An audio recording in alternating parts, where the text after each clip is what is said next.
حضرت فاروق اعظم کے ہاتھ میں تلوار تھی، گھر سے نکلے، کہنے لگے آج میں اس محمد کا خاتمہ کر دوں گا معاذ اللہ، اس نے گھر گھر فساد پیدا کر دیا تلوار لے کے۔ ابو جہل نے نا غصہ دلایا، کہنے لگا مکے میں کوئی سورما نہیں بچا جو مصطفیٰ کو قتل کر دے معاذ اللہ، 100 سن کھوٹ ملیں گے۔ جناب عمر کہتے ہیں تلوار پکڑی، اور یہ سویر کی بات ہے، ابھی رات کو نبی پاک کعبے کا غلاف پکڑ کے کہہ رہے تھے اللہم اعز الاسلام باسلام عمر ابن خطاب، یا اللہ اسلام کو عزت دے دے، عمر کو کلمے کی توفیق دے دے۔ رات حضرت عمر کہتے ہیں دن چڑھا تو تلوار لے کے نا میں باہر نکلا، میں نے کہا آج میں چھوڑوں گا نہیں، ہر گھر میں فساد معاذ اللہ، ہر گھر میں لڑائی۔ فرماتے ہیں رستے میں حضرت ارقم بن زید مل گئے، کہنے لگے کدھر جا رہا ہے؟ میں نے کہا آج میں مصطفیٰ کو قتل کروں گا۔ کہنے لگے جا پہلے اپنے گھر کی خبر لے، تو جدھر جا رہے نا ادھر بعد میں جانا، پہلے اپنے گھر کی پہلے خبر لے۔ کہنے لگا میرے گھر کو کیا ہوا؟ کہنے لگے تیری بہن فاطمہ بنت خطاب اور تیرا بہنوئی سعید بن زید دونوں کلمہ پڑھ چکے، جا پہلے اپنے گھر کی خبر لے۔ حضرت عمر فرماتے میں گیا، بڑا غصہ آیا کہ میرے گھر میں آگ لگ گئی، میں سردار مکے کا اتنا سخت گیر آدمی، میرے گھر میں اسلام آ گئے۔ فرماتے میں نے جا کے نا اپنی بہن کے گھر کی طرف رخ کیا، دروازے پہ پہنچا تو میں نے سنا اندر سے آواز آ رہی ہے، قرآن پڑھنے کی آواز آ رہی، قرآن پڑھنے کی۔ فرماتے میں نے دروازے پہ دستک دی، اندر سے آواز آئی کون ہے دروازے پہ؟ میں نے کہا عمر ابن خطاب۔ فرماتے ہیں کہ میرے بہنوئی نے کہا کہ فاطمہ تیرا بھائی بڑا سخت ہے۔ فرماتے ہیں میری بہن نے جلدی سے قرآن کے صفحے لپیٹ کے اوپر رکھ دیے، میرے بھائی جو تھے وہ میرے بہنوئی ایک دروازے کے پیچھے چھپ گئے۔ فرماتے ہیں میری بہن سامنے کھڑی ہے، پیار بھی بڑا تھا، میں نے جاتے ہی کہا کیا کر رہی تھی؟ توجہ ہے آپ کی؟ غلامان محمد جان دینے سے نہیں ڈرتے، یہ سر کٹ جائے یا رہ جائے کچھ پرواہ نہیں کرتے۔ سننے لگے کیا کر رہی تھی؟ حضرت فاطمہ خاموش ہے۔ عمر کہتا ہے میں نے ڈانٹ کے، بولتی کیوں نہیں، کیا کر رہی تھی؟ میں نے کہا قرآن پڑھ رہی تھی، قرآن پڑھ رہی تھی۔ کہا تجھے پتا نہیں، تجھے میرا پتا نہیں؟ فرمایا سارا ہی پتا ہے۔ کہا تو جانتی نہیں لات و منات کو برا کہتے ہیں؟ فرمایا وہ بات کی باتیں تھی، وہ جاننے نہ جاننے کی باتیں۔ دوستو توجہ، حضرت عمر ابن خطاب فرماتے ہیں کہ بہن اس جلال، اس روب، اس اعتماد سے بولتی تھی کہ میں نے ایک تھپڑ مارا بہن کے منہ پہ، میری بہن ادھر جا کے گری۔ فرماتے ہیں کپڑے جھاڑ کے کھڑی ہوئی، کہنے لگی عمر ایک تھپڑ نہیں تو 1000 مار، تو 1000 مار، لیکن یہ امید نہ رکھنا کہ میں قرآن چھوڑ جاؤں گی، یہ امید نہ رکھنا میں قرآن چھوڑ جاؤں گی۔ فرماتے ہیں کہ میرے ہاتھ میں تلوار تھی، میں نے دستے کی طرف سے نا، دستے کی سائڈ سے تلوار بہن کو ماری، زور زور سے، سر سے خون نکل آیا۔ فرمایا میں اپنے بہنوئی کی بڑی عزت کرتا تھا، میرا بہنوئی پردے سے نکلا بیوی کو بچانے، میں نے زور زور سے 2 تلوار کی پشتیں اس کے سر پہ بھی ماری، خون نکلا، پھر میری بہن آگے ہوئی، پھر مارا۔ واقعی جب خون نکلا نا بہن کا، تو میری بہن نے اپنا خون اپنے ہاتھ پہ لگا کے کہا عمر جس ماں باپ کا خون تیری رگوں میں ہے اس کا میری رگوں میں بھی ہے، اسی کا خون میری رگوں میں بھی ہے۔ فرمایا عمر جس باپ کی پشت سے تو ہے میں بھی اسی باپ کی پشت سے ہوں، جس ماں کی چھاتیوں سے دودھ تو نے پیا ہے میں نے بھی اسی ماں کی چھاتیوں سے دودھ۔ توجہ ہے آپ کی؟ میری بات سمجھ میں آ رہی ہے؟ سنیں بات، رسول اکرم صلی اللہ تعالی علیہ وسلم نے فرمایا، حضرت عمر رضی اللہ تعالیٰ عنہ فرماتے ہیں نبی پاک پہ نازل قرآن سنا تو جب میری بہن نے اس جلال کے ساتھ بات کی نا کہ عمر میں بھی اسی باپ کی بیٹی ہوں، میں بھی اسی باپ کی بیٹی ہوں، میں بھی اسی قبیلے کی ہوں، خبردار تو ترشرو ہو کے گالی 1000 دے، یہ وہ نشہ نہیں جسے ترشی اتار دے۔ فرمایا تو چارہ کر، تیل لگا، لیکن تو مجھے اسلام سے ہٹا سکتا؟ حضرت عمر فرماتے ہیں بہن کا جلال دیکھا تو میں ٹھنڈا ہو گیا، بہن کا جلال دیکھا تو میں نے کہا اچھا مجھے دکھاؤ کیا پڑھ رہی تھی، مجھے دکھاؤ ذرا کیا پڑھ رہی تھی۔ فرماتے ہیں میری بہن کہنے لگی تو کافر ہے، انما المشرکون نجس، جا پہلے وضو کر کے آ، جا غسل کر کے آ، جا پہلے نئے کپڑے دھلے ہوئے پہن کے آ، پہلے تیار ہو کے آ۔ حضرت عمر فرماتے ہیں میں تیار ہو کے آیا، میری بہن نے جھولی میں صفحے رکھے، قرآن پڑھے بہن، سنے بھائی، اللہ تقدیر بدل دیتا ہے۔ قرآن پڑھے بہن اور سنے بھائی،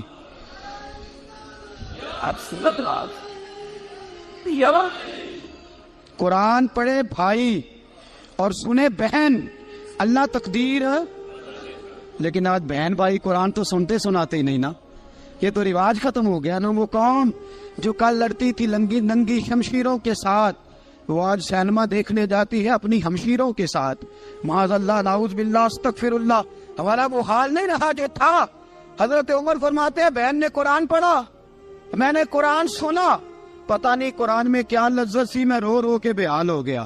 فرماتے ہیں میرے جیسا سخت آدمی، میرے جیسا سخت جو کبھی نہیں رویا تھا، آج قرآن سنا۔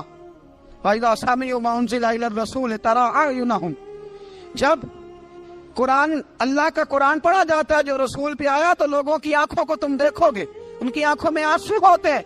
فرمایا میں رو رو کے بے حال ہو گیا۔ میری بہن کہنے لگی بھائی کیا پروگرام ہے؟ میں نے کہا مجھے بھی لے چلو، مجھے بھی لے چلو۔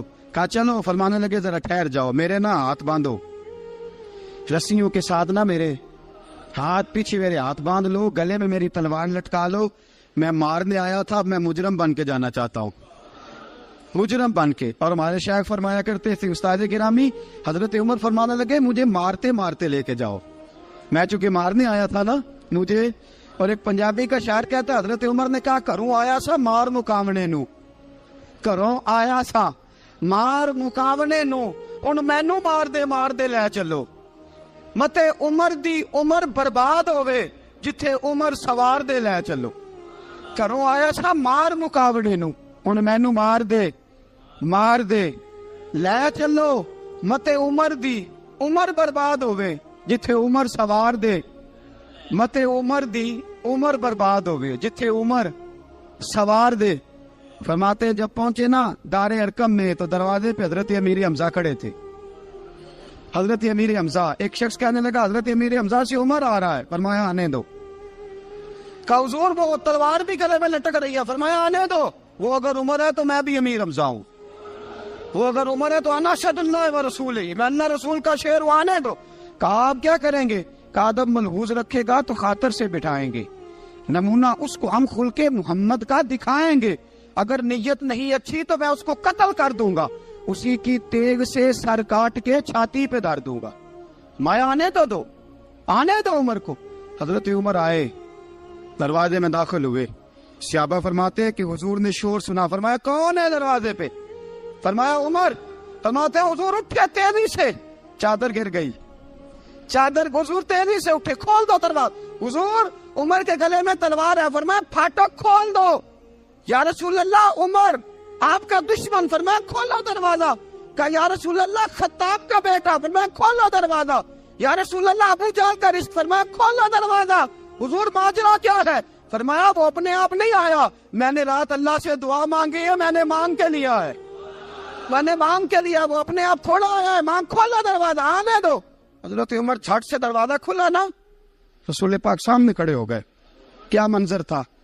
ابو بکر فرماتے ہیں تمہیں کیا بتائیں کیا منظر تھا؟ حضرت ارقم فرماتے ہیں تمہیں کیا بتائیں کیا منظر تھا؟ میرے حبیب کی گردن تنی ہوئی ہے، آنکھوں میں آنسو بھرے ہیں پر نیچے نہیں گرتے، آنسو بھرے ہیں آنکھوں لیکن نیچے ٹپکتے نہیں۔ میرے رسول پاک آگے بڑھے، عمر کی گردن جھکی ہوئی ہے، عمر اوپر نہیں دیکھتے، حضور آگے بڑھے، جا کے حضرت عمر کا کندھا زور سے ہلایا، فرمایا کیا پروگرام ہے تیرا، کیا ارادہ ہے تیرا، بول۔ حضرت فاروق اعظم آنکھ یوں اٹھا کے کہنے لگے سونیا بس اب کلمہ پڑھنے کا ارادہ ہے، سونیا کلمہ پڑھنے کا۔ صحابہ فرماتے ہیں پتہ نہیں کیا ہوا، پتہ نہیں، حضور کا اتنا جوش ہم نے کبھی نہیں دیکھا، نبی پاک کو نعرہ لگاتے ہم نے پہلے کبھی نہیں دیکھا۔ جب عمر نے کہا نا سونیا کلمہ پڑھنے آیا ہوں، فرماتے ہیں رسول پاک کے جو آنسو بندے ہوئے تھے نا وہ ٹپ سے نیچے گرے، اور حضور نے فرمایا اللہ اکبر، اللہ اکبر۔ فرماتے ہیں حضور نے جب اللہ اکبر کہا تو سارے صحابہ بھی کہنے لگے اللہ اکبر، اللہ اکبر، اللہ اکبر۔ حضرت عمر فاروق کا عدل اور حضرت فاروق اعظم کا انصاف، اس کو دنیا جانتی بھی ہے مانتی بھی ہے۔ حضرت فاروق اعظم رضی اللہ تعالیٰ عنہ قاضیوں کا تقرر کرتے وقت سب سے زیادہ احتیاط کرتے تھے کہ بندہ کس قسم کا ہے، اس کا مزاج کیا ہے، معاشرے میں اس کا وقار کیسا ہے، اس حساب سے اس کو تقرر کرتے تھے قاضی کے لیے۔ اور کیا حال تھا، حضرت زید بن ثابت رضی اللہ تعالیٰ عنہ کو آپ نے قاضی مقرر کیا، بعد میں معزول کر دیا۔ کیوں آپ نے معزول کیا ہے؟ تو حضرت عمر کہنے لگے اس کی وجہ ہے، ایک دن ایک شخص نے، حضرت ابی بن کعب نے مجھ پر مقدمہ کیا، حضرت عمر پر مقدمہ کر دیا، تو فرماتے ہیں کہ میرے سامنے میں دیکھ رہا تھا، جب میں عدالت میں پہنچا تو زید بن ثابت نے میرا کھڑے ہو کے استقبال کیا، اور جب مدعی آیا ہے تو وہ بیٹھے رہے ہیں۔ تو میں نے کہا کہ جب آپ دونوں میں ملتے وقت انصاف نہیں کر رہے تو فیصلے میں کیسے انصاف کریں گے؟ آپ اس قابل نہیں کہ آپ کو قاضی بنایا جائے، معزول کر دیا۔ اگر میں بحیثیت مجرم، بحیثیت ملزم آیا ہوں، اگر آپ نے میرا کھڑے ہو کے استقبال فرمایا ہے تو پھر مدعی کا تو زیادہ حق بنتا تھا۔ اور ہم پر اعتراض ہے کافر کا، وہ کہتے ہیں تم عدل نہیں کر سکتے۔ بولا آدمی ہے نا، وہ دیکھتا ہے آج کل کے مسلمانوں کو، آج کل کے مسلمانوں کو دیکھ کے رائے قائم کرتا ہے۔ ہم اسے کہتے ہیں ہاں آج کل کے مسلمان نہ دیکھ، وہ جنہوں نے ڈائریکٹ نبی پاک کی نکاح سے فیض پایا تھا انہیں دیکھ، ڈائریکٹ جو رسول پاک کی نکاح کے فیض یافتہ تھے، عدل و انصاف سے بھر دی دنیا۔ حضرت فاروق اعظم، حضرت عمرو بن عاص مصر کے گورنر تھے، حضرت فاروق اعظم نے انہیں متعین کیا تھا۔ ان کے بیٹے کا مصر میں جھگڑا ہو گیا کسی عام آدمی کے ساتھ، گورنر کے بیٹے کا، اور گورنر کے بیٹے نے اس مصری کو، ایک عام آدمی کو درے مارے۔ تجھے پتہ نہیں میں گورنر کا بیٹا ہوں؟ مصری نے کیا کیا، گھوڑے پہ بیٹھا سیدھے مدینے آ گیا، سیدھا مدینے۔ حضرت فاروق اعظم کے در دولت پہ پشت سے کپڑا اٹھایا، پشت سے اس نے اپنے نشان دکھائے تو جناب عمر کی آنکھوں میں آنسو آ گئے۔ ایک عام آدمی ہے، جانتے کوئی نہیں، تمہیں رو پڑے، اتنا ظلم، اور میری سلطنت میں کوڑے برسے تیری پشت پہ، فوراً لے جا، جاؤ بلا کے لاؤ۔ حضرت عمر بن عاص اپنے بیٹے سمیت آئے، بڑی عدالت ہے۔ حضرت فاروق اعظم کے لفظ، فرمایا اس کو اس کی ماں نے آزاد پیدا کیا تھا، تو نے اسے کیوں غلام بنایا ہے؟ اس کی ماں نے آزاد جنا تھا، تو نے کب سے لوگوں کو غلام کا؟ بیٹے یہ کیا کہتا تھا؟ یہ کہتا تھا میں گورنر کا بیٹا ہوں، تجھے تو جانتا نہیں۔ فرمایا اب یہ بڑی عدالت ہے، کوڑا پکڑ اور اس گورنر کے بیٹے کی پشت پہ برسا، اور اسے کہہ تو گورنر کا بیٹا ہے، میں محمد کا غلام ہوں صلی اللہ تعالی علیہ وسلم۔ اسے بتا، اسے اب بتلا کہ تو گورنر کا بیٹا ہے نا، میں نبی پاک کا غلام ہوں، اور جو مصطفیٰ کے غلام ہوتے ہیں وہ سارے برابر ہوا کرتے ہیں۔ حضرت فاروق اعظم کا عدل، جناب فاروق اعظم کا انصاف، جناب فاروق اعظم رضی اللہ تعالیٰ عنہ۔ روم کا ایلچی آیا نا حضرت عمر فاروق کے پاس، تو وہ کہتا ہے میں پیغام لے کے آیا اپنے بادشاہ کا، اور میں سفیر تھا، میں بڑے ملکوں میں گیا، بڑے بادشاہ دیکھے، بڑے امیر دیکھے۔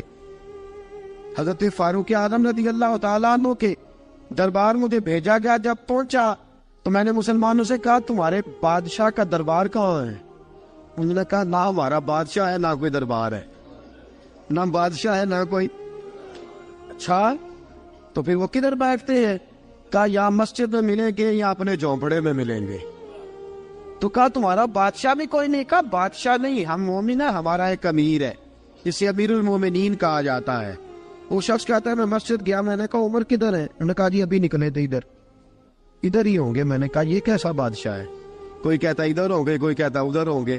یہاں تو صوبائی وزیر صاحب سڑک سے گزرے تو سارے روڈ 3 گھنٹے بلاک رہتے ہیں، اور یہ کیا چکر ہے کہ لاکھوں مربع میل کا حکمران، کوئی کہتا اس گلی میں گیا، کوئی کہتا اس گلی میں گیا، یہ کیسا بادشاہ ہے؟ کدھر ہے عمر؟ انہوں نے کہا یہی تھا۔ دوسرے سے پوچھتا جو وہ باغ کی طرف گئے، باغ میں گئے تو وہ ایلچی کہتا ہے میں نے باغ والے سے پوچھا کہ یہاں تمہارا امیر کدھر ہے؟ انہوں نے کہا وہ درخت دیکھ رہے ہو؟ کہا حضرت دیکھ رہا ہوں۔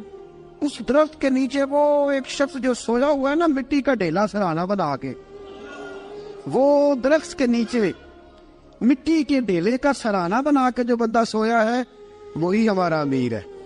وہ سامنے حضرت سیدنا عمر فاروق کے پاس وہ بندہ جا کے کھڑا ہو گیا. وہ کہتا ہے کہ پسینہ گر گر کے نا مٹی کے ڈیلے پہ گارا بنا رہا تھا. پسینہ گر گر کے مٹی کا ڈیلا وہ تر تھا. حضرت فاروق اعظم سو رہے تھے. کہنے لگا میں 20 اور درجنوں بادشاہوں کو دیکھ چکا تھا جن کی آنکھیں 10 گن. حضرت عمر کی آنکھ کھلی, تامت سمیٹی اٹھ کے بیٹھ گئے. کدھر آیا ہے؟ کہنے لگا حضرت جی آیا تو کسی اور کام تھا, آیا تو کسی, لیکن اب کام کوئی اور بن گیا ہے. آپ نے فرمایا اب کیا کام بنا ہے؟ کہنے لگا میرا کام یہ بنا ہے کہ میرا بھی دل کیا میں بھی کلمہ پڑھوں اور نبی پاک کا غلام بن جائے. یہ کام بن گیا. اور ساتھیوں بس مدینے میں وہ دن بڑا عجیب تھا جب سیدنا فاروق اعظم کے بیٹے کا معاملہ آ گیا. آج 60 سال کا بوڑھا عمر, ابو شامہ حضرت عمر کے صاحبزادے, یہودیوں نے سازش کر کے انہیں نبیذ پلا دی. نبیذ جائز تھی, نبیذ کیا کہ شراب پلا دی. پھر مقدمہ قائم ہوا. کا اب پتہ چلتا ہے عمر کتنا عدل کرتا ہے. سیدنا فاروق اعظم کے پاس گواہ آئے, صاحبزادہ اندر کھانا کھا رہا تھا. فاروق اعظم نے گریبان سے پکڑا, کھینچ کے لائے. فرمایا ابو شامہ چل, تو نے شراب پی ہے, تجھے کوڑے مارے جائیں گے, تیرے لیے 100 یا 80 کوڑوں کی سزا تیاری کر لے. ابو شامہ کہتے ہیں کہ ابا جی انہوں نے نبیذ کہی تھی, شراب پلا دی. فرمایا تو نے پی کیوں؟ تو نے پی کیوں؟ بڑے بزم میں بار شیر مسجد نبوی کا فاروق اعظم. اولاد تو بزدل کر دیتی ہے نا بندے کو, اولاد تو کمزور کر دیتی ہے. آج مدینے نے عجیب ماجرا دیکھا.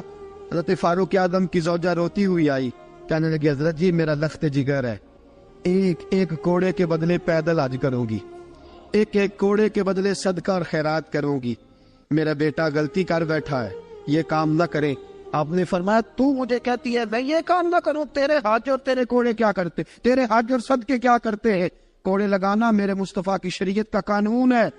تو بیٹے کی بات کرتی ہے, عمر کا اپنا معاملہ بھی ہوتا تو عمر یہی سلوک کرتا.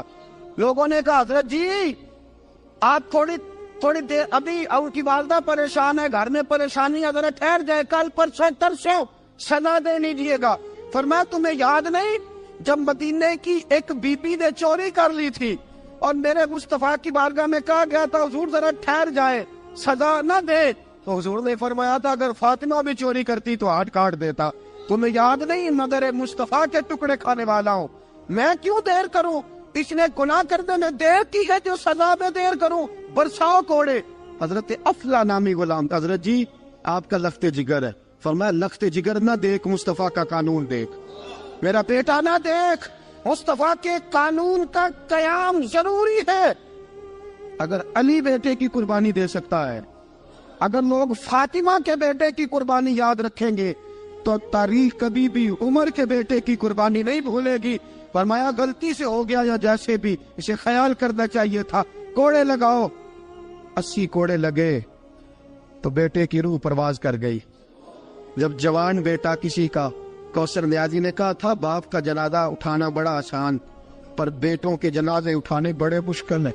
جب فاروق اعظم کا بیٹے کا انتقال ہوا, بیٹے نے آنکھیں کھولی, باپ کی طرف دیکھا تو سیدنا فاروق اعظم عدل و انصاف 2 آنسو آنکھوں میں آئے. کہ بیٹا حضور سے جا کے کہنا کہ عمر میں بیٹا نہیں دیکھا, آقا تیرا قانون دیکھ, جا کے حضور سے میرا پیغام دینا. حضرت ابو شامہ رضی اللہ تعالیٰ عنہ وصال کر گئے. تاریخ کیسے کیسے منظر ازالت الخلفاء شاہ ولی اللہ کی بطور والا پیش کرو.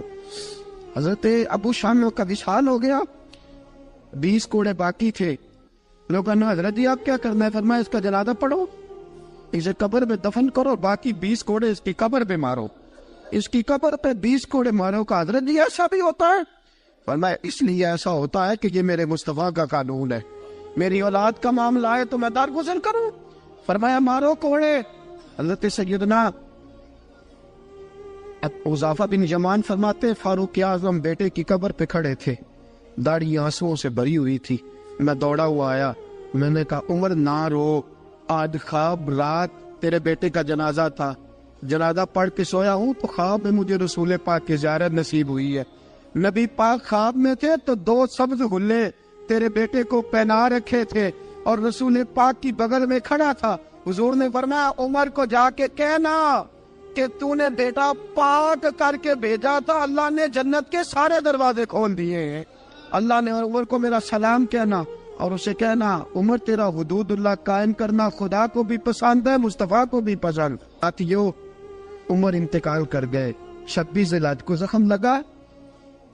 یکم محرم کا دن, آج کا دن حضرت فاروق اعظم کو یاد رکھنا, لوگوں کو بتانا, دن بار عمر کی باتیں کرنا, خراج تحسین پیش کرنا.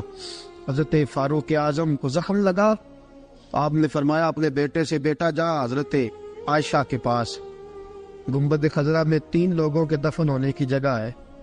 ایک میں ابو بکر دفن ہو چکے, ایک میں رسول پاک کا مزار قدسی بن چکا, ایک جگہ خالی ہے. جا کے عائشہ سے پوچھنا, مجھے پتا ہے وہ 18 سال کی عمر میں رسول پاک پردہ کر گئے تھے. 18 سال سیدہ کی عمر تھی. عائشہ نے جگہ اپنے لیے رکھی ہوئی ہے.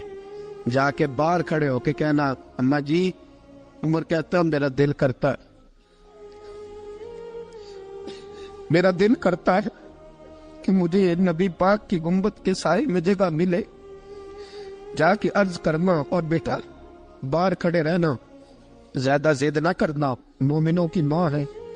حضرت سیدنا عبداللہ ابن عمر کہتے ہیں باہر کھڑا تھا, دروازے کے باہر کھڑے ہو کے کہا کہ عمر کا بیٹا ہوں. اماں جی, عمر فرماتے ہیں اجازت دو تو دل کرتا ہے نبی پاک کے ساتھ لے جاؤں. وفا میں گزار دی عمر ساری, ساری زندگی لے سجنو آسا توڑ نبھائی. دل کرتا ہے حضور کے ساتھ لیٹنے کو. تو حضرت عائشہ صدیقہ, حضرت عبداللہ ابن عمر فرماتے ہیں میں دروازے سے باہر کھڑا تھا لیکن عائشہ کے رونے کی آوازیں باہر تک آ رہی. حضرت عائشہ صدیقہ ہچکیاں لے کے روئی. سیدہ عائشہ نے فرمایا عمر سے جا کے کہنا عمر کوئی قبر کی جگہ کسی کو نہیں دیتا, لیکن عمر تو نے وفا کی تاریخ بنائی ہے, عمر تو نے کمال کر دی ہے, عمر تو نے حد کر دی ہے. عمر کو جا کے کہنا کہ میں جنت البقیع میں دفن ہو جاؤں گی, جہاں میرا وقت آئے گا دفن ہو جاؤں گی, لیکن عمر تیری خدمات کہتی ہے کہ تجھے نبی کے ساتھ دفن ہونا چاہیے. سیدنا عبداللہ ابن عمر فرماتے ہیں کہ جب دفن ہونے کے پانی پر سہنیاں رنگا رنگ کھڑے, کرے اوس دا جانیے جس دا توڑ چڑھے. فرماتے ہیں آیا عمر کو آ کے بتایا پیشانی خون سے بھری ہوئی. عمر نے سجدے میں رکھ دی, رو کے کہا آج میری توڑ نبھ گئی ہے. حضرت فاروق اعظم مصطفیٰ کے ساتھ لیٹ گئے. میرے نبی نے فرمایا عمر میں تجھے اپنے پڑوس میں دفن کر رہا ہوں, تو نے اگر راہ وفا میں بیٹے تک قربان کر دیے ہے نا تو قیامت تک جو مجھے سلام کرنے آئے گا تجھے بھی سلام کر کے جائے گا. یکم محرم امت مسلمہ کے لیے بہت بڑا دن ہے, بہت بڑا دن. یہ شہادت ہے حضرت عمر فاروق کی رضی اللہ تعالی عنہ. یہاں چھوٹی چھوٹی باتوں پہ گورنمنٹ چھٹی کرتی پھرتی ہے, چھوٹی چھوٹی باتوں. الیکشن ہو گیا تو چھٹی, فلاں جگہ پہ تھوڑا سا کسی نے خبر دے دی کہ کوئی پریشانی ہے تو چھٹی, فلاں جگہ یہ ہو گیا تو چھٹی. یہاں تک کہ فلاں وزیر صاحب فلاں علاقے میں آئیں گے تو سارے علاقے کو چھٹی. اور اب تو اس سے بڑا حال ہونے لگا ہے, اگر جن لوگوں کی سندھ میں حکومت ہے ان کے لیڈر کا دن آیا تو اس دن چھٹی, اور جن کی پنجاب میں حکومت ہے ان کا دن آیا تو چھٹی. ہمارا مطالبہ ہے حکومت پاکستان سے, اگر سر اٹھا کے جینا چاہتے ہو تو یکم محرم کو چھٹی کیا کرو. اگر سر اٹھا کے جینا چاہتے ہو تو یکم محرم کو چھٹی کرو جناب عمر کے دن, اور ملت کے جوانوں کو بتاؤ کہ اگر عزت کی زندگی جینا چاہتے ہو تو اس طرح جیو جس طرح فاروق اعظم جی کے گئے. عزت اور وقار کی زندگی, جمہوریت حضرت عمر سے سیکھنی پڑے گی. حکومت کرنے کے طریقے حضرت عمر سے, رعایا کو سیکھنا پڑے گا کہ امیر کس طرح بنایا جاتا ہے اور امیر کس طرح کے ہوتے ہیں. یہاں لوگ ہمیں یورپ کی مثالیں دیتے ہیں, لوگ یہاں ہمیں آ کر کے امریکہ کی مثالیں, انہیں کیا پتا حکومت کیا ہوتی ہے. وہ کہتے ہیں جی وہ سائیکل پہ جاتا ہے ان کا حکمران. میں نے کہا وہ سائیکل پہ جاتا ہے, میرے عمر فاروق مدینے سے مکے گئے تھے تو پیدل ہی حج کرنے چلے گئے, پیدل ہی. اور جناب عمر فاروق رضی اللہ تعالیٰ عنہ عید کی نماز پڑھانے گئے, عید کی نماز عمر خطبہ عید دینے گئے. اور اس زمانے میں کون سا غریب ہے جو ننگے پاؤں جاتا ہو؟ کون سا غریب ہے جو مسجد ننگے پاؤں جاتا ہو؟ لوگوں نے تو 3 قسم کی چپلیں رکھی ہوئی ہیں، ایک مسجد جانے کی علیحدہ ہے، گھر پہننے کی علیحدہ ہے، شادی بیاہ پہ جانے کی چپل علیحدہ ہے۔ حضرت عمر فاروق رضی اللہ تعالیٰ عنہ نکلے عید کا خطبہ دینے کے لیے، تو بیوی سے کہنے لگے جوتا، اس نے کہا صاحب اتنی دفعہ ٹوٹا ہے اب گانٹھا نہیں جا سکتا، اتنی دفعہ ٹوٹا ہے کہ اب دوبارہ پیمند نہیں لگ سکتے۔ تو حضرت عمر کہنے لگے چل کوئی حرج نہیں ہے، بغیر جوتے کے ننگے پیر ہی چلتے ہیں، کوئی حرج نہیں۔ تو کہنے لگے لوگ کیا کہیں گے؟ فرمایا چپ کر، لوگ جس دن عمر نے یہ دیکھ لیا نا لوگ اس کے بارے میں کیا کہتے ہیں، اس دن عمر نہیں رہے گا۔ تو کہا پھر آپ کا نظریہ کیا ہے؟ فرمایا میرا نظریہ یہ ہے کہ رب رسول میرے بارے میں کیا کہتے ہیں، لوگوں کا کیا ہے؟ لوگ کل کسی کے بارے میں کچھ کہتے ہیں اور پرسوں کچھ کہتے ہیں، میرا نظریہ یہ ہے کہ رب رسول میرے بارے میں ننگے پیر عمر جا رہے ہیں۔ کون جی؟ میں بڑا ماڑا۔ اچھا جناب، کیا غربت ہے؟ 10 قسم کے جوڑے لٹکے ہوئے ہیں کمرے میں، اور پہننے کی فرصت نہیں، سویرے کیا پہننا ہے، شام کیا پہننا ہے، 15 سوٹ کٹھے استری ہو کے لانڈری والا بھیج رہا ہے، اور تو غریب ہے، تو بہت بڑا غریب ہے۔ اس لیے کہ غربت پیسوں کی وجہ سے نہیں ہوتی، غربت تو دل کی ہوتی ہے۔ تو واقعی بڑا غریب ہے اور تو غریب ہی رہے گا۔ امیر تو عمر فاروق تھے جو ننگے پاؤں چلے گئے عید کی نماز پڑھانے، تو رستے میں جو ملا کہنے لگا عمر جوتا تو پہن لو۔ فرمایا تمہیں عمر کا جوتا نہ پہننے کا نقص تو نظر آیا ہے، کوئی حرج نہیں، اگر عمر کو کبھی بتانا ہوا تو وہ والا نقص بتانا جو عمر کی سیرت میں پیدا ہو، کردار میں پیدا ہو، وہ والا نقص بتانا، یہ چھوڑو جوتے آتے جاتے رہتے۔ ننگے پاؤں گئے، پاؤں دھوئے، نماز پڑھائی، لوٹ آئے۔ او بھائی یہاں تو ہمارا بناؤ سنگار اترنا، جتنی توجہ کپڑوں کی طرف ہے اتنی توجہ کبھی ہماری علم کی طرف ہوتی نا، جتنا ذوق شوق ہمارا بناؤ سنگار کی جانب ہے، اتنا بناؤ سنگار کبھی ہمارا اخلاقیات کی جانب ہوتا تو معاملات بڑی حد تک سنورے ہوئے ہوتے۔ حضرت سیدنا فاروق اعظم رضی اللہ تعالی اپنی زندگی کو ترتیب دیا، ایک دن بھی خلافت نہیں مانگی اللہ سے۔ حضرت عوف بن مالک اشجعی ایک صحابی ہیں، حضرت عوف بن مالک رضی اللہ تعالیٰ عنہ فرماتے ہیں کہ جناب ابو بکر صدیق کا زمانہ تھا تو میں نے خواب دیکھا، میں نے خواب میں جناب عمر کو دیکھا، اور میں نے دیکھا کہ کوئی کہنے والا کہہ رہا ہے کہ عمر وہ ہے کہ اللہ کے رستے میں کوئی اسے جتنا مرضی برا بھلا کہے یہ پرواہ نہیں کرتا۔ کس کے رستے میں؟ بولے سارے۔ اس کا مطلب ہے اللہ کے رستے میں لوگ برا بھلا بھی، قرآن مجید نے کہا وَلَا يَخَافُونَ لَوْمَةَ لَائِمٍ، کچھ لوگ ایسے ہیں جو برا بھلا کہنے والوں کی پرواہ نہیں کرتے۔ آپ یقین کریں اگر پرواہ شروع ہو جائے نا تو دین کا کام ختم ہو جائے، نہ کوئی تقریر کرے، نہ کوئی تدریس کرے، نہ کوئی پیری مریدی کرے، ختم ہو جائے اگر باتوں کی پرواہ ہو۔ لیکن وہ پرواہ، حضرت عوف بن مالک اشجعی کہتے ہیں میں نے خواب میں دیکھا کہ عمر وہ ہے جو کسی کی پرواہ، اور دوسری بات میں نے یہ دیکھی کہ عمر خلیفہ بنے گا، اور تیسری بات میں نے خواب میں یہ دیکھی کہ عمر شہید بھی کیا جائے گا، عمر شہید بھی ہوگا۔ یہ میں نے 3 باتیں خواب میں دیکھی۔ فرماتے ہیں میں نے آ کے خواب حضرت ابو بکر صدیق کو سنائی، وہ خلیفہ تھے، وہ کہنے لگے ٹھہر جا میں عمر کو بلاتا ہوں، اس کے سامنے دوبارہ سنانا، اس کے سامنے۔ فرماتے ہیں میں نے بلایا حضرت عمر فاروق کو، آ کے بیٹھے، خواب شروع ہوا۔ کا ایک بات تو میں نے یہ دیکھی کہ آپ ملامت کرنے والے کی پرواہ نہیں کرتے، دوسرا آپ خلیفہ بنے گے۔ جناب عمر کہنے لگے چپ کر، ابو بکر کے سامنے ہی کہہ رہا ہے، چپ کر، خلیفہ کے سامنے ہی کہہ رہا ہے۔ تو حضرت ابو بکر صدیق کہنے لگے عمر اسے کہنے دو، مجھے لگتا ہے رب کی رضا یہی ہے کہ میرے بعد اگر مصطفیٰ کا منبر ملے تو عمر کو ملے، اسے کہنے دو۔ یار یہاں تو لوگ ڈینگے مارتے ہیں، یہاں تو لوگ دعوے کرتے ہیں میرے سامنے فلانے کو بھی بٹھاؤ، فلانے کو بھی بٹھاؤ، اس کو کیا پتا، اس کو کیا پتا، یہ تو بڑکے مارنے کا دور ہے۔ حضرت عمر رضی اللہ تعالیٰ عنہ کو تیسری بات کہی، حضرت عوف بن مالک نے کہا اب شہید کیے جائیں گے، میں نے خواب دیکھی ہے۔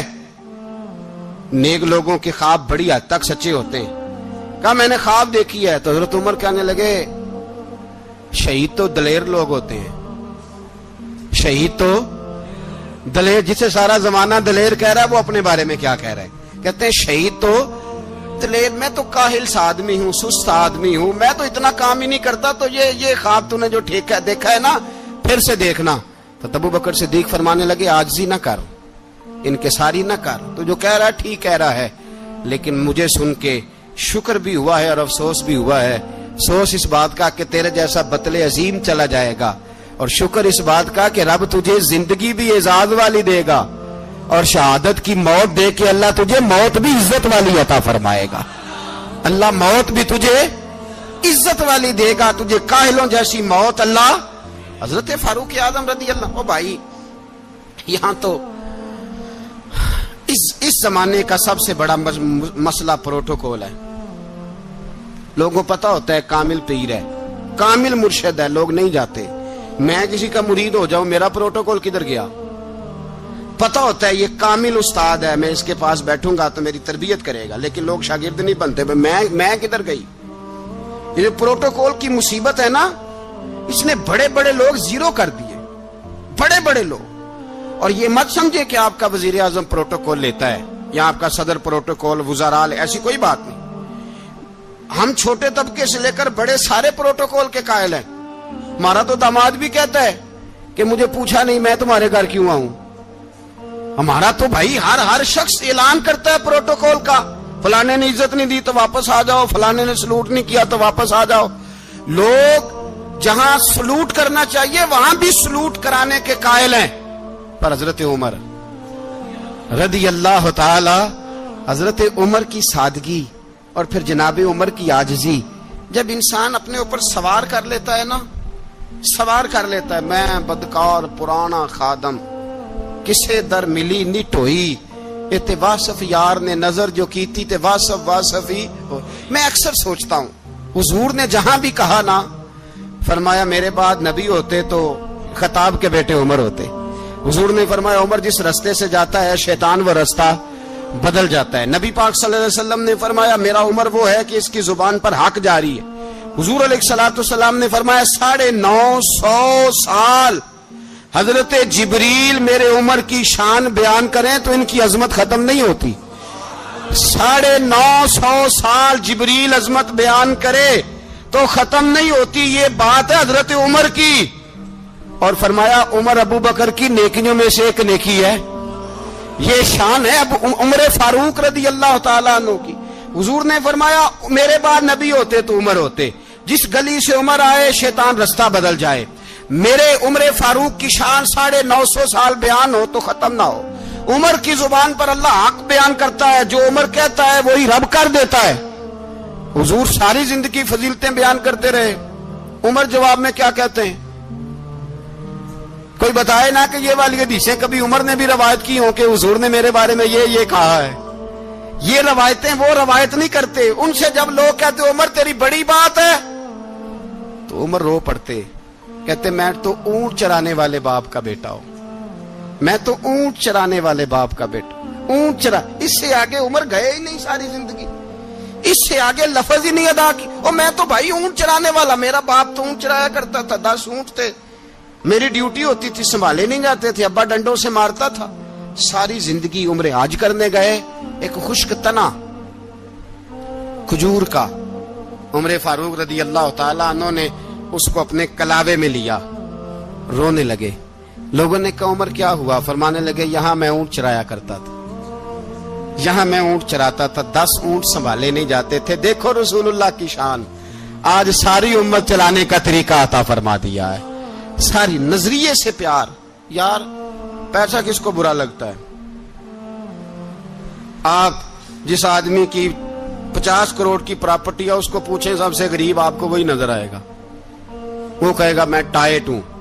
حالات بڑے، میں کئی بار پوچھے انہوں نے، میں کہتا ترجمہ بھی 10 چھڑوں کی، ہمیں تو سمجھ نہیں آتی، اور ٹائٹ حالات کون سے ہوتے ہیں جی؟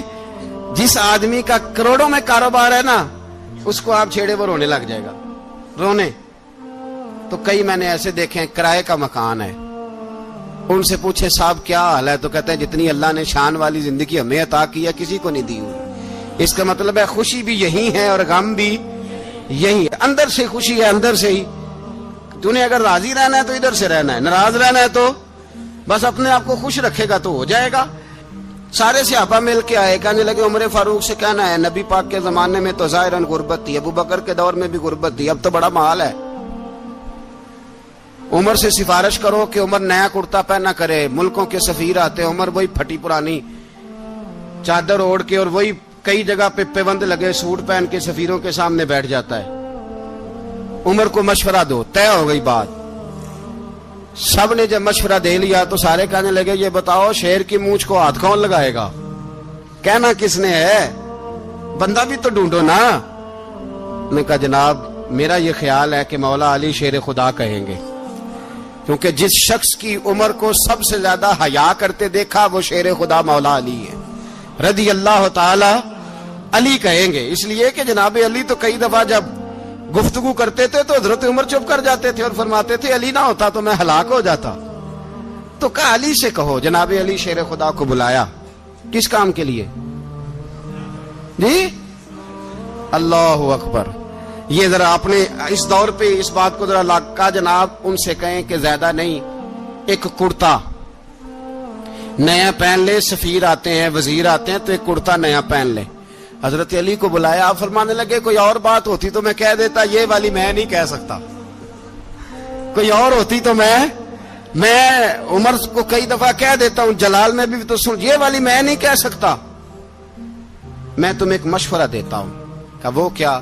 کہنے لگے سید عائشہ صدیقہ سے کہو، وہ مومنوں کی ماں ہیں، عمر ٹالے گا نہیں۔ اماں جی سے جا کے کہا اماں جی نیا کرتا عمر سے کہیں پہن لیں، وزیر آتے ہیں بڑے بڑے لوگ تو چلو کوئی حرج نہیں۔ اماں جی نے کہا اچھا کوئی بات نہیں میں بلا لیتی ہوں۔ جناب عائشہ نے پیغام بھیجا، جب خادم نے کہا نا مصطفیٰ کے گھر سے پیغام آیا ہے تو 20 لوگ بیٹھے تھے، عمر کانپتے ہوئے اٹھے، کانپتے دوڑے۔ حضرت عائشہ پردے میں تھی تو فرماتی ہیں عمر اتحیات کی حالت میں بیٹھ گئے۔ کہا اماں جی دیر تو نہیں ہو گئی مجھے آنے میں؟ کہا نہیں ٹائم پہ آ گئے ہو، کس لیے بلایا تھا؟ کہا عمر دیکھو غربت کے معاملات اور ہوتے ہیں، جب اللہ آسانی دے تو کوئی چیز استعمال کرنا حرام نہیں ہوتی، اگر حرام ہے تو بتاؤ۔ کہا نہیں اماں جی حلال ہی ہے۔ تو فرمایا پھر اتنے سفیر آتے ہیں مشیر آتے ہیں، اب تو مال غنیمت بڑا آتا ہے، ڈھیر لگ جاتے ہیں مسجد میں، تو چل ایک نیا کرتا تم بھی پہن لیا کرو، اور آپ نیا کرتا پہنو گے تو دھاک بیٹھے گی غیروں پر۔ تو صحابہ کا مشورہ ہے کہ آپ نیا لباس پہنے۔ اماں جی کہتی ہے میں نے حکم دیا تو عمر چپ کر گئے، گردن جھک گئی۔ تھوڑی دیر کے بعد سیدنا عمر فاروق نے سر اٹھایا تو داڑھی پہ آنسو گر رہے تھے، رو پڑے، کہنے لگے پاک محبوب کی پاک بیوی جیسے حکم کرتی ہو میں حاضر ہوں، پر مجھے وہ والا لباس پہنانا جو میرے مصطفیٰ نے پسند فرمایا ہے، اگر یہ رنگ رسول پاک کا ہے تو میں حاضر ہوں، اور اگر نبی پاک کا نہیں تو پھر جیسے آپ حکم کریں۔ جناب عائشہ کہتے ہیں عمر روئے تو میں زیادہ روئی، میرا پلو بھیگ گیا آنسوؤں سے۔ میں نے کہا عمر آپ جائیے۔ عمر یوں نکلے تو جو صحابہ کھڑے تھے وہ کونے میں تھے، سارے آ گئے۔ کہا اماں جی کیا بناؤ؟ فرمایا بھائی تم سب جو باتیں کہتے ہو وہ اپنی جگہ ٹھیک ہیں، پر عمر جو بات کرتا ہے وہ سب سے زیادہ ٹھیک ہے۔ عمر جس پہلو پر بات کرتا ہے وہ یار ایسی عاجزی، ایسا رنگ، ایسا انداز، ایسا طرز حیات، ایسی زندگی۔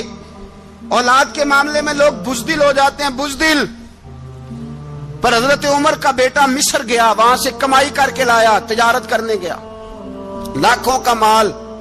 کون سا باپ ہے دنیا میں جس کا بیٹا باہر سے پیسے لے کے آئے تو ابا تفصیل پوچھے کہ بیٹا کہاں سے کمائے، کہاں سے لایا، کتنے ملے، کیوں آئے؟ کون سا باپ تفصیل پوچھتا ہے؟ ابا تو کہتا ہے لا صحیح، اور تعریفیں کرتا ہے میرا بیٹا بڑی کمائی کرتا ہے۔ کبھی پوچھا ہے اس سے کہ ڈیوٹی صحیح دیتا ہے کہ نہیں؟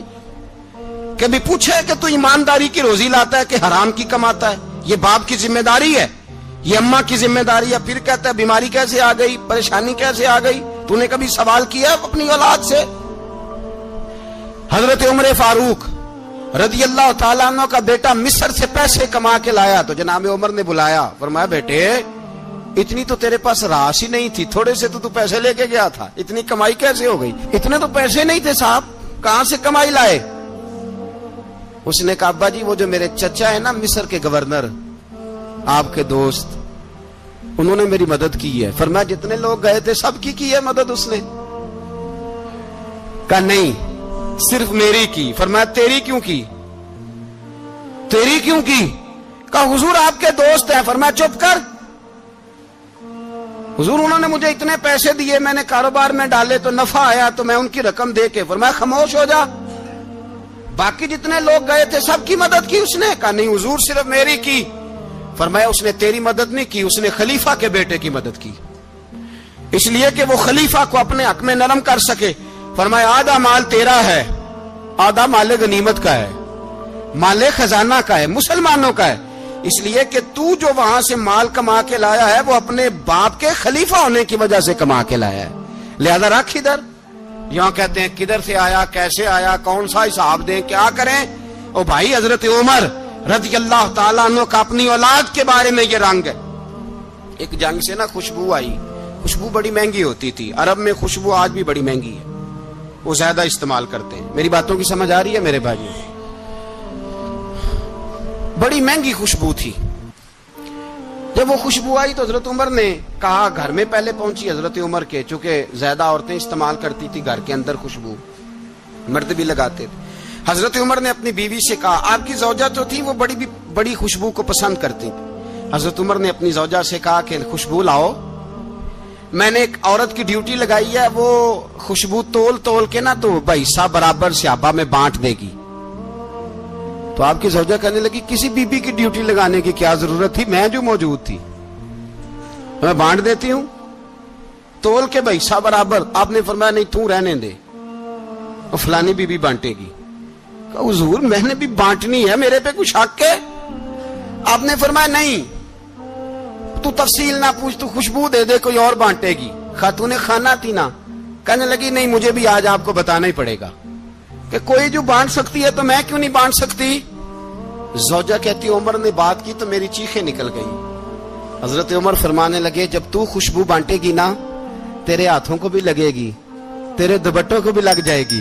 اگر رب کریم نے مجھ سے سوال پوچھا کہ عمر خوشبو تو مسلمانوں کی تھی, تیری بیوی کے دوپٹے کو کیوں لگ گئی, تو میں اللہ کے حضور کیا جواب دوں گا؟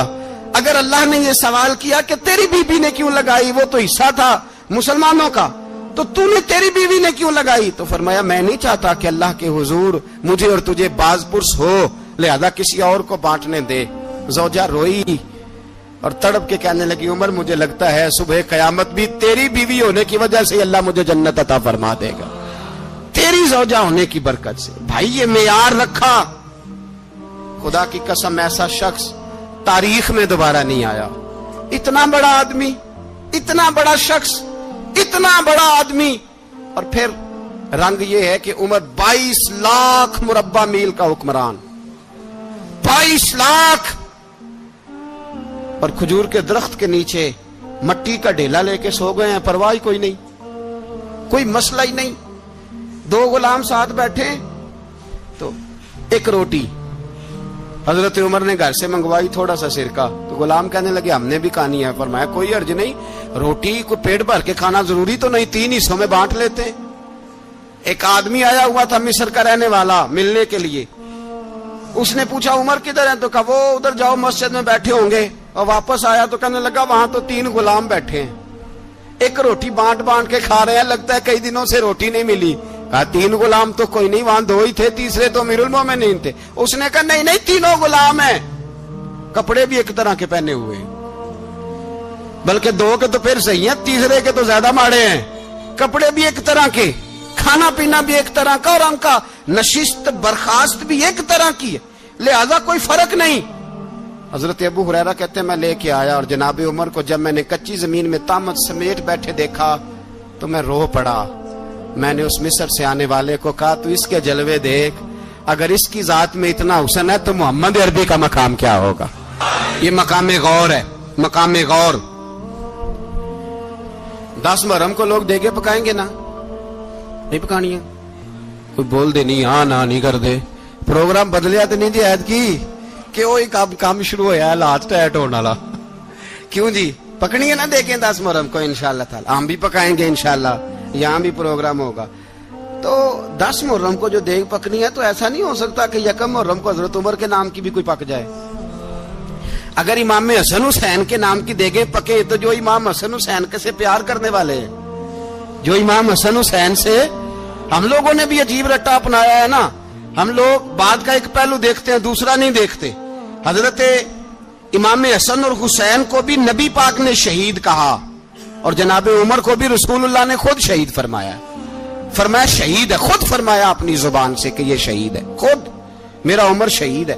تو ان کے نام کی دیگ نہیں پکنی چاہیے، اس طرف نہیں ہماری توجہ ہونی چاہیے. اور اہل بیت نبوی، یہ بات میں پہلے بھی کرتا ہوں، آج پھر کرنا ضروری سمجھتا ہوں. اہل بیت کا پیار، سن لو کان کھول کے، اہل بیت کا پیار اگر ہمیں کسی نے سکھایا ہے تو سیدنا عمر فاروق نے سکھایا ہے. اہل بیت نبوت کی محبت اگر کسی نے سکھائی ہے تو کس نے سکھائی ہے؟ بول کے بتائیے. حضرت عمر نے. اہل بیت کا پیار ہمیں حضرت عمر نے بول کر کے سکھایا ہے. بھائی یاد رکھیں، کسی کی طاقت نہیں تھی دم مارنے کی حضرت عمر کے سامنے، طاقت ہی نہیں تھی.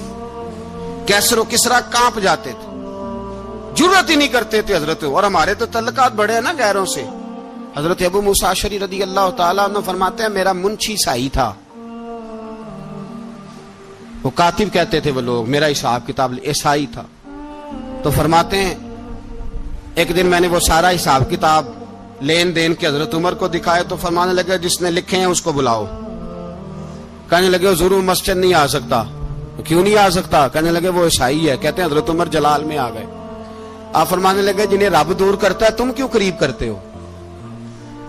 جنہیں اللہ دور کرتا ہے. فرمایا تم غیروں کو اگر عہدے دو گے تو اپنوں کا کیا بنے گا؟